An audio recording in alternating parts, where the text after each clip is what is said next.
વિરચંદભાઈ પૂછે છે 6 તત્વોમાં જળ અને ચેતન, પૂતગલ અને ચેતન આ બંનેમાં ક્રિયાવતી શક્તિ છે, બીજામાં નથી, તો આ કઈ શક્તિ એમ પૂછવા માંગે છે.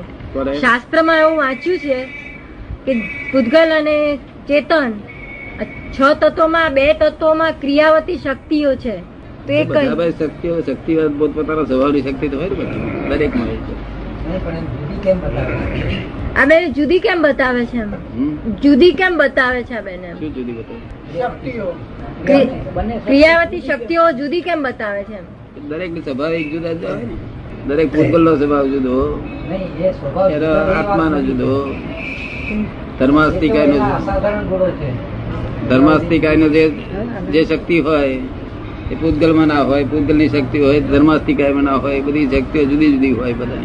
એ દાદા અસાધારણ શક્તિઓ જે છે ને એ બધાની જુદી છે. એ ચેતનમાં જ્ઞાન શક્તિ છે, બીજામાં નથી.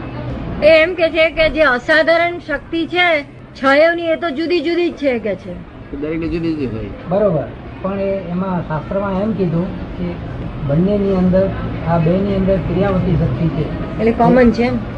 એટલે આ 2 માં છે, 4 માં નથી એમ કીધું.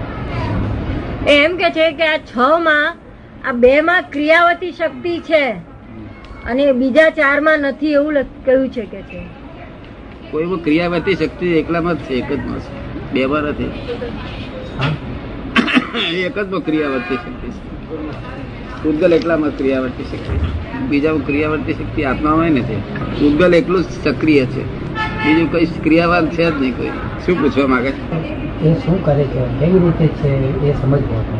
એ કેવી રીતે કરે છે એ સમજવું હતું એમ. એ તો એનો સ્વભાવ જ છે ક્રિયાવાન. એનો ક્રિયાવાન આપણે અહીંયા કહે છે તે બરફ પડતો હોય તો આપણે કોઈ જગ્યાએ જોઈએ તો મહાવીર જેવી મૂર્તિ થઈ ગઈ હોય, કોઈ જગ્યાએ બીજી જાતનું કોઈ જનાવર જેવું દેખાતું હોય, એ પડતો પડતો થઈ આકાર ન થઈ જાય, એવું નથી બનતું. એવું આકાર એનો સ્વભાવ જ છે પૂતગલનો. પૂરણ થવું પછી ગલન થાય, પાછું એની એક પાછું છે ગલન થઈ જાય. ક્રિયાવાન શક્તિ છે રામા. આત્માનો ભાવ થતાની હાથે એ આખું ક્રિયા એકદમ થઈ જાય છે, કારણ ક્રિયાકારી શક્તિ એની પાસે છે. આત્માનો ભાવ દેખતાની હાથે જ સ્પંદન થઈને બધું ક્રિયાવાન થઈ જાય. દાદા આત્માનો ભાવ હોય તો જ ક્રિયાવંત થાય ને, નહીતર ક્રિયાવંત થાય નહીં ને. નહીં તો એ ક્રિયાવંત એનો સ્વભાવ જ છે, પણ આવું ના થાય. આવું ના થાય, આપણો રૂપ જે બદલાય છે એવો ના થાય. એટલે કે એમાં સુષુપ્ત શક્તિ રહેલી છે, પણ એ શક્તિને આત્મા જગાડે છે. એનામાં સુષુપ્ત શક્તિ રહી છે, સુષુપ્ત નહીં, કાયમની શક્તિ. સુષુપ્ત નહીં, ખુલ્લી શક્તિ છે. અહીં આગળ છે તે બરફ પડતા નથી, આખી મૂર્તિઓ થઈ જતી. બરફ પડતા પડતા મૂર્તિ જેવું ઘાટ થતા નથી બધા જાત જાતના. એ પૂતગલ ની ભેગું થાય, પૂતગલ પૂરણ થાય તારે એ શક્તિ પાછું ગલન થાય. એ શક્તિ પૂરણ ગલન ની શક્તિ છે એનામાં, બીજી કોઈનામાં એવી શક્તિ નથી. એ એકલું ક્રિયાવાન શક્તિ, પૂતગળ એકલું જ છે ક્રિયાવાન શક્તિ. ક્રિયાવાન શક્તિ તેને લઈને આ જગત ઉભું થયું. જો એનામાં એ શક્તિ ના હોત તો આ જગત ઉભું થાત નહીં. પૂતગલ શક્તિ ના હોત, એ પૂતગલ ની શક્તિ ના હોત જગત જ ઉભું ના થાત. આ દરેક ની શક્તિ જુદી જુદી છે, તેને લઈને આ જગત ઉભું થયું છે, નહીં તો જગત ઉભું થાત જ નહીં. દરેક ની જુદી જુદી. જેમાં લાકડું છે, લાકડામાં અગ્નિ ની શક્તિ છે, એવી રીતે બધામાં શક્તિઓ રહેલી છે ને. એવી રીતે એનો અર્થ એ થયો ને, લાકડું અગ્નિમાં અગ્નિ ની શક્તિ રહેલી ને. લાકડું અગ્નિ તો એક જ છે વસ્તુ, એટલે આપણને દ્રષ્ટિ જુદું દેખાય. પૂતગલની તે પ્રમાણે ઉભું એ પ્રમાણે જેમ આપડે ઈચ્છા થાય છે પેલા ફોટા પાડનાર ની કે મારે આનો ફોટો લેવો છે, પેલી બધી પૂતગલી શક્તિ કે આંખ માં બધું દેખાય છે ને, આંખ માં બધું દેખાય ને ફોટા માં દેખાય, એ બધું પૂતગલી શક્તિ. ઇલેક્ટ્રિસિટી આ બધું પૂતગલ શક્તિ છે.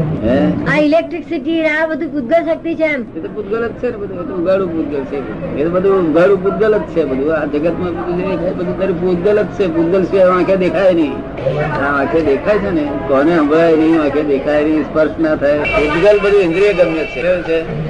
હા, એ ધર્માસ્તિક ઇન્દ્રિય ગમ્ય નથી, અધર્માસ્તિક ઇન્દ્રિય ગમ્ય નથી. સમજે ને, કાળે ઇન્દ્રિય ગમ્ય નથી અને આકાશે ઇન્દ્રિય ગમ્ય નથી. હા, એકલું જ ઇન્દ્રિય ગમ્ય છે. એટલે ઇન્દ્રિય ગમ્ય છે એ બધું જ ભૂતગળ માનવું. શું ચેતન પણ ઇન્દ્રિય ગમ્ય નથી ને? ચેતન પણ હે એ પણ ઇન્દ્રિય ગમ્ય નથી. એ અતિન્દ્રિય ગમ્ય છે. ચેતન ઇન્દ્રિય ગમ્ય હોત ને તો ભગવાન ખોળવાના જ ના રહે. તો આંખથી જન્મથી જ દેખાયા કરતા ભગવાન. એટલે એ તો અઘરામઘરી વસ્તુ જે છે કેવી છે? હા, બરાબર. જ્યાં ઇન્દ્રિયનું ના ચાલે, મનનું ના ચાલે, બુદ્ધિનું ના ચાલે, કોઈનું ના ચાલે ત્યારે એ ભગવાન દેખાય. તેથી જ કે છે ને કે હું તમારા હૃદયમાં જ બેઠો છું પણ આડી ત્રાટી કપટકી તાસે દિશત નહીં. શું કે છે? આડી ત્રાટી કપટની હોય ખરી લોકોને? ના ના. શું કરે? શેના માટે કપટ કરે? શા સુખને માટે કપટ કરે? સમજાતું નહીં. હે મૂર્છિત હોય, મૂર્છિત હોય ભ્રાંતિમાં, હે ભ્રાંતિમાં મૂર્છિત હોય. ના એટલે કપટ જ છે બધું. હું વિરચન બોલી ને તે જ કપટ છે. શું મૂળ વિરચન નામ કર્યું તો જ કપટ. તમારી જાતને છુપાઈ તમે બીજું નામ કર્યું એ કપટ જ બધું. ક્રિયાવાન એક જ છે. પૂતગલ ક્રિયાવાન છે. જો આત્મા જો ક્રિયાવાન હોત ને તો કરતા થા. શું કહ્યું? જે ક્રિયા કરે ને ત્યારે કરતા કહેવાય. શું કહેવાય? અને કરતા થાય માટે બંધન થાય. શું કહ્યું? દાદા પછી આમાં એમ કહે છે ને એ પોતાના સ્વભાવનો કરતા છે. પોતાના સ્વભાવનો કરતા છે એવું કે છે ને. એ તો બધા દરેક દ્રવ્ય પોતાના સ્વભાવનો કરતા છે. શું કહ્યું? દરેક દ્રવ્ય પોતાના સ્વભાવનો કરતા છે. પણ આ તો પૂતગલ તો સ્વભાવ વિભાવ બધી રીતે કરતા. શું કહ્યું? દાદા ચેતન ન હોય, જ્યાં ચેતન નથી હોતું ત્યાં એની ક્રિયા જણાતી નથી. ઠીક છે.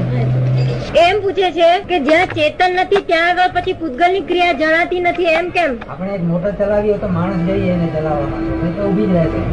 ચેતન નથી ત્યાં પૂતગલ ની ક્રિયા ચાલુ કરે. આપણે એક લાકડું પડ્યું હોય ને તે લાકડું પડ્યું સડ્યા કરે. શું કહ્યું? આપણે માઉસ નો લોચો નાખીએ ને ત્યાર પછી સડ્યા જ કરે. દરેક વસ્તુ એની ક્રિયામાં જ હોય છે નિરંતર. કે ચેતન હોય તો ક્રિયાવાન, ના ચેતન હોય તો ક્રિયાવાન. સ્વભાવથી ક્રિયાવાન છે. એક લાકડું પડ્યું હોય તો સડ્યા કરે. બધું પૂતગલ માત્ર. તો પછી પૂતગલ માત્ર એ સાધારણ ગુણો છે બધાના એ તત્વોના, એ રીતે એ બધા ક્રિયાવાન ગણાય. એ તો કોઈ ને પોતાના સ્વભાવ કરતા તો બધા જ છે. બેને સક્રિય કર્યા તેથી આ જગત બધું અજ્ઞાનતામાં ઘોરાય છે. બધું આ જગત આખું રખડી મળ્યું ત્યાં લીધે જ રખડી મળ્યું. અક્રિય છે બધું બોલે પાછું બોલાય ખરાબ. તમારે વાંચવામાં નહીં આવેલું અક્રિય છે એવું? એ પણ વાંચવામાં આવેલું. હે એ વાંચવામાં આવેલું. એ વાંચવામાં આવેલું. પછી બીજું આ લોકોને આવું વાંચવામાં આવે ને બાજુ મૂકી દેજો તો કામ ન થાય. નહીં તો આપણું કામ જ ના થાય. આપડે તો ઉડતું આ તો સેજ પહેરી જાય ને મગજમાં. તેથી મેં પુસ્તક વાંચવાનું નાખેલું. એક જરાક કહી ગયું કે કઈ નું કઈ સડો ગાલી દઈશ. શું કહ્યું? ના, બરાબર. કારણ કે વાત સાચી નથી, કરેક્ટ વાત નથી. તમે મને પૂછો તો ઉકેલ આવે, નહીં તો ઉકેલ નહીં આવે. તમે પૂછી જશો. શું કહ્યું? અને આત્માને ક્રિયાવાન કયો ત્યાંથી ભ્રાંતિ ઉભી થઈ ગઈ. દર વખતે આત્મા ક્રિયાવાન છે એવું કઈ લખેલું જ હોય છે બધું. એ જુદું કેવા માંગે છે. એ આત્મા ક્રિયાવાન જુદું કેવા માંગે છે. હા, એટલે એમાં પછી ભ્રાંતિ ઉભી થાય છે કે આ શું કહેવા માંગે છે કે સમજ નહીં પડે. એના સ્વાભાવિક આત્મા કેવો છે? અક્રિય છે. અને શરીરમાં સ્વાભાવિક જ છે. જરાય વિભાવિક થયો નથી. સમજ પડે ને? અત્યારે જયારે ફળ ત્યારે તેવો તેવો એના વિભાવિક થવાની શક્તિ જ નથી કે છે તે રૂપ થી રૂપ ફેરફાર થાય એવું છે જ નહીં. જે મેં જોયો છે તેમાંથી કોઈ દાડો ફેરફાર થયેલો મેં જોયો નથી. એની ક્રિયા કેવી હોય તો લોકો એમ કહી શકે કે જ્ઞાન ક્રિયાનો કરતા દર્શન ક્રિયા એ તો સ્વાભાવિક ક્રિયા. સ્વાભાવિક ક્રિયા તો પૂતગલ છે તે ધર્માસ્તિકા એ સ્વાભાવિક ક્રિયા, અધર્માસ્તિકા એ સ્વભાવ, આ આકાશ એ સ્વાભાવિક ક્રિયામાં હોય. દરેક સ્વભાવમાં હોય. શું કહ્યું? ગણતરી ના કહેવાય. આ 6 તત્વમાં એક જ તત્વ એવું છે સક્રિય કહેવાય. સક્રિય એ સક્રિયતાને લીધે તો કાળ ઓળખાયો નહીં તો કાળ ના ઓળખાત. કાળ તત્વ નું ઓળખાણ થવાનું કારણ સક્રિય છે એટલા માટે. આપડે પેલી શીશીમાં જેમ પડ્યા કરે પેલું તે બધું પડી રહેતા આપડે જોડીએ 48 મિનિટ થઈ ગઈ નહીં. અને 48 મિનિટ ના આધારે ભરેલી પણ આ બધું કાળ ના આધારે જૂનું થઈ રહ્યું છે બધું. અને પછી સર્જન થાય છે ને વિસર્જન થાય છે. હું શું કહેવા માંગુ તમને સમજાય છે કે એવું જ ખોડ પડે છે? કટાશ હોય તો ફરી પૂછવું વાતચીત. ફરી વાંચવું નહીં. આવું હોય ને ગુજરણી વાળું વાંચ્યું નહીં તો કઈ નું કઈ ભૂલ ગયેલ છે. રાગે પડેલું બગડી જાય. વાંચવું હોય તો કૃપાળ દેવું. વિતરાગોનો મત કેવો છે? ત્યાં કર્યું એટલું નહીં, કરાયું કોને? આ કર્યા પછી કોને આ પાડેલી? તક પેલા ભાઈ આ પાડેલી. કોણ ગુનેગાર ઓછો ટકા કર્યું તે? કોણ વધારે ગુનેગાર? કરાવડાર.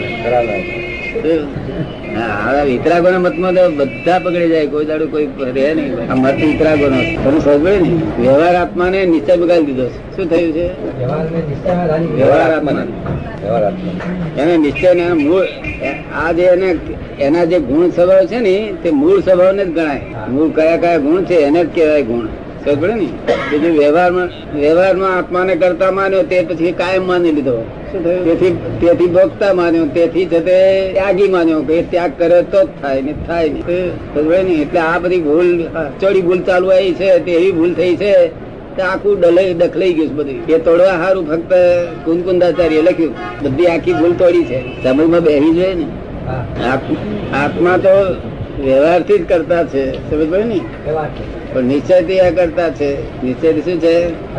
એટલે ખરી રીતે નિશ્ચય એટલે ખરી રીતે સ્વાભાવિક રીતે આ કરતા છે. શું એવું આ પૂતગલ છે તે વ્યવહારથી કરતા છે ને નિશ્ચયથી કરતા છે. શું છે?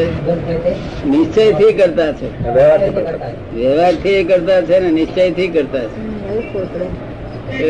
અહીં રસોઈ બનાવે છે ને તે કે મરચાનો વઘાર કરે તેમની ઈચ્છા ના હોય કે આ બધાને ઉધરા ખવડાવી, પણ વઘાર જ એવું થઈ જાય એ પોતે જ પસ્તાય પછી કે આ મેં ક્યાં કર્યું બધું, આ બધા ઉધરા કાંખે કરે. એ ઉધર કોણ ખવડાવે છે? એ પૂતગલ ખવડાવે છે. કેવું? એનો કરતા પૂતગલ છે. તમે સમજો ને, વઘાર કરનાર ને તો ઈચ્છા જ નથી. આ સ્વભાવ કોનો છે? આ પૂતગલ નો. પૂતગલ એ ઉધર ખવડાય દમ કાઢી નાખે, કેટલાક નો હાલ પેલું કરી નાખે. એટલે પૂતગલ છે સ્વભાવ થી કરતા છે ને વ્યવહાર થી કરતા છે, નિશ્ચય થી કરતા છે. આ બધા છ તત્વોમાં કરતા જ પૂતગલ એકલું જ છે. બધો વ્યવહાર એ નિશ્ચયમાં જ છે ને. વ્યવહાર નિશ્ચય નો ડખો ના હોત ને તો કેટલાય જણ મોક્ષ જવાની તૈયારી કરતા. આ તો હફી મરી જાય ને તો કશું ભળે એવું નથી. કારણ કે વ્યવહાર નિશ્ચય યથાર્થ સમજી એ જ્ઞાની પુરુષ નું કામ છે. તે જ્ઞાની કેવળ જ્ઞાની નજીક હોવા જોઈએ. કેવું? તે એના બેના છે તે લક્ષ્મણ રેખા પાડી નહીં તો લક્ષ્મણ રેખા જ ના નીકળે ને. કોઈનું કરતા છું એ ભ્રાંતિ જ ના ગઈ ને. કરતા છું એ ભ્રાંતિ જ ગઈ નહીં. કેવી રીતે વ્યવહાર નિશ્ચય? તમે કહ્યું વ્યવહાર નિશ્ચય ને ભેદ ભાન જ નથી ને. વ્યવહાર નિશ્ચય બોલે ખરા પણ એનો ભેદ નહીં ખબર નથી. તેને વ્યવહાર કેવો ને તેને નિશ્ચય